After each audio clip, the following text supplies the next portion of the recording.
All right, what is going on, guys? So we're gonna do a quick little Q&A here today. So still down here in Tampa, Florida with the man, Alex. And yeah, this is the last day today of the weekend. We're heading back home tomorrow. So we're gonna do a little Q&A, kind of answer some questions we put together real quick about kind of prep, about yeah, basically just about our training, about our diets and our lifestyles right now, because I've been prepping for 7 weeks now. 6 weeks left. Yeah. You've prepped for multiple shows, obviously. Multiple shows, 4 shows in total, and I've only been competing for about 3 years though. So what we're trying to formulate here, we took questions that we basically been asked throughout our journey and try to make it in a condensed form so you guys can kind of get a better picture of just some of our best practices, training styles, and again, just try to educate you guys and inform you guys about everything that we're currently going through or have been through in the past. All right, let's do it. First question. So I think the hardest part about prep, I mean, I enjoy having the meal plan because it's structured so well. I know exactly what I need to eat every day, which makes things super easy. But the hardest part, obviously, I think, is that you don't have freedom to eat kind of whatever you want. So if someone asks you to go, hey, I'm gonna go get Dairy Queen tonight, I wanna go get a Blizzard, Kyle gets a Blizzard every week, or Natalie wants to get Canes every week. Well, you can't do that, right? I think you just kind of miss out on the freedom to do certain things, or because a lot of things are so based around like going out to restaurants and stuff like that, like, you know what I mean? So you kind of miss out on that a little bit sometimes. Nail on the head, dude. Like, the biggest thing for me when I first started bodybuilding, I think the hardest part was like me and Megan, we built our relationship around like dates, going out to different restaurants and just doing different things that involved food. I never realized how much like involved food or just being in an environment that wasn't really conducive to prep in itself. So I would have to agree, bro. Like, the hardest part is kind of trying to take yourself out of situations that fully involve food. And I guess I didn't really realize how much that was. Like weddings, like just basically basic weekend things, going to football games. Like, if you really sit there and think about it, it is kind of formulated around just eating. Yeah, eating or drinking too. Exactly. Can't really go out at Ohio State and go crazy at parties or anything. I'm over here drinking my Diet Cokes and stuff. And before football games, everyone goes to the parties beforehand. Everyone's tailgating everything. You know what I mean? Kyle's over here getting hammered and Jacob's over here getting hammered. It's just like, it's always your closest friends, dude. Man, this is rough. So I work a 9-to-5 job, right? Thankfully, I work from home. I have a pretty successful online coaching business. And not only that, I'm an IFBB pro, and that comes with its own responsibilities in order to continuously progress in the sport. So I feel like sometimes I'm literally working like 3 jobs and it gets stressful as hell. And I will say, man, there's days where I'm extremely overwhelmed, but I think time management is the #1 thing in organization. So I'm extremely organized, man. I have a journal that I first start off my day. I write down my major, like 4 to 5 things that I have to get done that day. Like, it's not a successful day if I don't get these things done. Then after that, man, it's formulating a strong routine. I can't stress this enough. Like, once you create a routine and then make it a little bit more second nature, whatever you got going on throughout the day, if it's a strong routine, you're going to be knocking it out. You're going to be getting through it. And at the same time, you're going to be giving enough attention to each thing in order to be successful in multiple different facets. So I'm not going to sit here and sugarcoat. Like, it's not easy. It's really not. But I really am a strong believer in, if you want something bad enough, like, you'll find a way to make it happen. Everyone has the same 24 hours in a day. It's just really, how bad do you want it enough to make sure you're good at certain things in your life? Yeah, I think with school, it's the same kind of thing.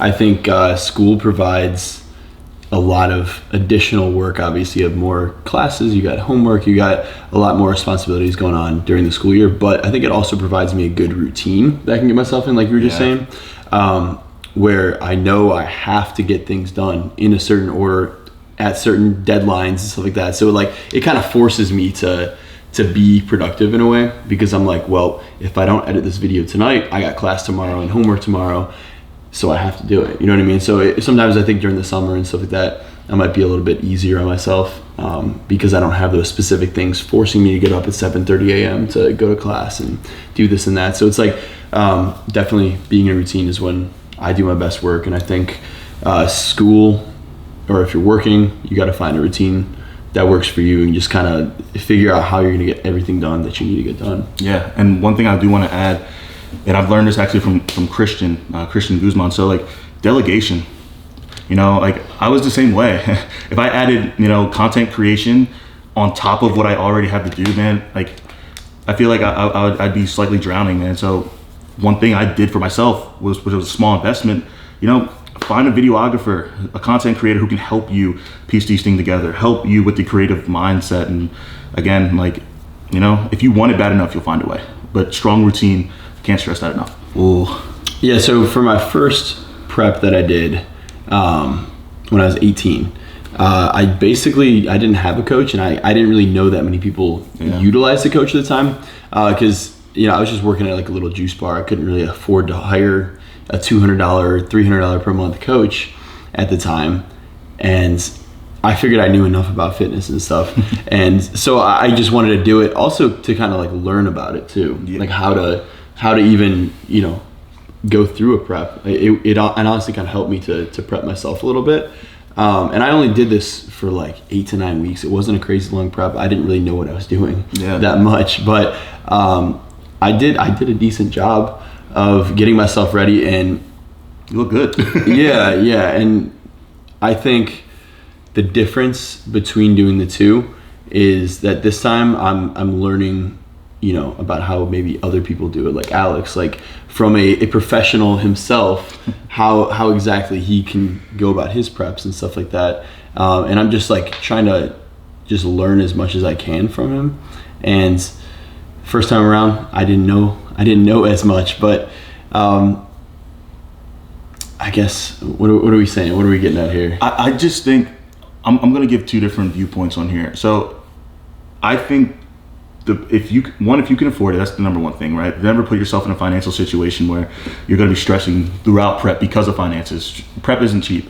Not only are you paying a coach per month, but again, like, you know, your food on top of your show, day fees, and all that stuff. It adds up. But if you can afford, you know, take away the finances out of that question, I think a coach to not only just lean on when times get hard, because I'm telling you right now, you can't ask one athlete that said that their confidence and they never looked back and never thought they, you know, were ready the whole time throughout a prep. Like, you won't find an athlete who says that. And having somebody to not only have that unbiased eye who's knowledgeable and educates you throughout your journey, who even educates you about your body, you know, I think that's worth every single penny, because you're learning so much. You have somebody to help, you know, control the X's and O's, and all you have to mainly focus on is executing. You know, you don't have to focus on, okay, you know, am I eating this, that, like, no, like, let your coach handle that. That's why you pay them. And then at the same time, you just focus on the day-to-day responsibilities of execution, because that in itself is enough. You know, it already takes a lot mental just focusing on that aspect. And, you know, and on the flip side, like, if you're somebody who can't afford a coach, then there's so much free knowledge out there right now, like YouTube, Instagram. Like, I cannot stress that enough, man. Just do your research. You know, you can literally find a damn near how to prep yourself guide online. Well, will it be as good as having a coach? No, because variables change throughout a prep. But at the same time, you have a chance to learn your body. And, you know, sometimes just being thrown in the fire is the best way to learn. Yeah, so we were just talking about this. We both kind of had like a different situation with getting partnered up with Alphalete and working with Alphalete. Like I said, I started making YouTube videos back like early in high school, after I'd been lifting for like a year and a half, and I'd been watching Christian and all these other guys on YouTube. And so it's funny, like when my channel started kind of taking off a little bit, my senior year of high school and in the summer when I was prepping, and when Christian reached out to me, like he DM'd me, it was I was going insane, right? Because I've been watching this guy for like 4 years. I've been watching Alphalete grow for like 4 years straight. So that was kind of the start of me working with them. And it's funny because like I only had probably 12,000 followers at the time on Instagram. That's crazy. And I had like maybe 15K on YouTube. And things were just starting to take off a little bit. And he reached out to me, sent me a bunch of clothes and everything. And from there, basically, we started working together. If you guys remember, like way back, I was also talking to Gymshark at the time too. So I kind of had to like decide between the two. You know what I mean? But that was like an easy decision for me. You made a good decision. Because I had been, watching Christian for so long, watching the brand grow for so long. And so obviously went with Alphalete, and I've been with them for literally like 3.5 years now. Met Alex like the following year at the summer shredding. Mm-hmm. So you can talk a little bit about your experience with that. Yeah, and like I mentioned in the previous answer, so I won the Summer Shredding Classic. So my story is different, right? So I didn't get reached out to by Christian. I had a very small following, literally like 2,500 followers, like literally nothing special. I didn't have a YouTube channel. Like there's nothing. And again, I was just a competitor. It was my first year in competing. Had you done any shows before that? So so I did one show before that, like 4 weeks prior, and I won that overall. So like had a little bit of momentum, and so I went into Summer Shredding Classic not really knowing who Christian was. I just started to do a little bit of research when I decided to do the show. I was probably one of the last people to sign up for the Summer Shredding Classic. So when I actually ended up winning the show, got the sponsorship, my mind changed a little bit. It started opening up more. I started to learn a little bit more about content creation. I fell in love with it. And so when I earned the sponsorship, it was only 3 months. So like I really had to prove myself consistently, with sales, content, but just kind of like fitting the brand image. And then I think once after that 3 months, once I did a pretty decent job at that, they extended my contract, very small. I think it was like another 3 months. And then after that, it was only a month. And then after that, that's when COVID hit.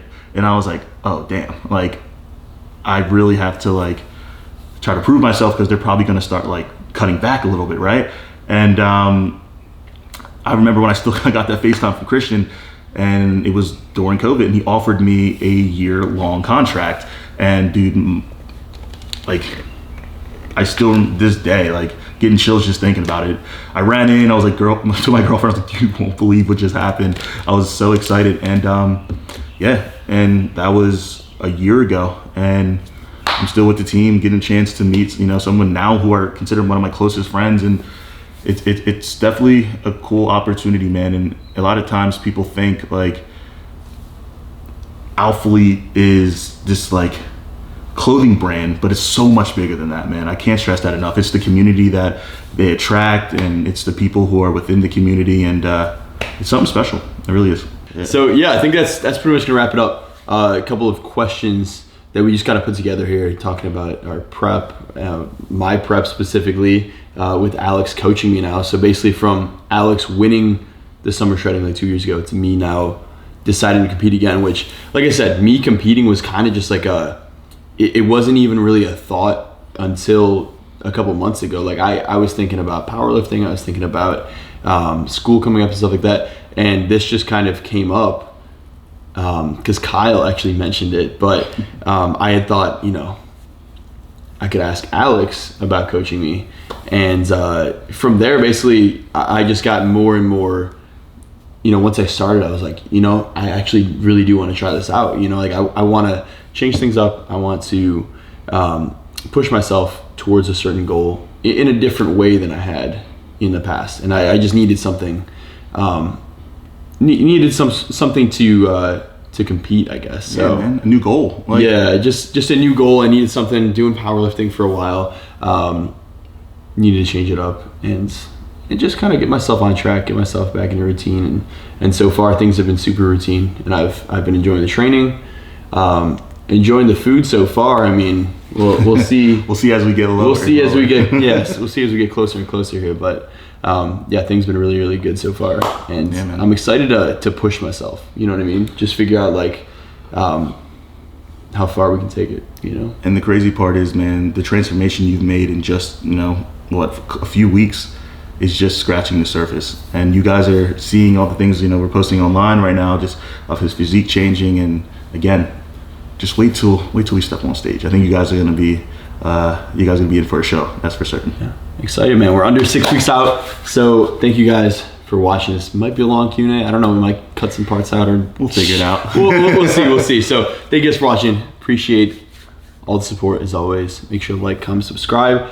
Thank you to Alex for having me down here. Of course, man. Honestly, anytime. So, we'll see you guys in the next one. Peace.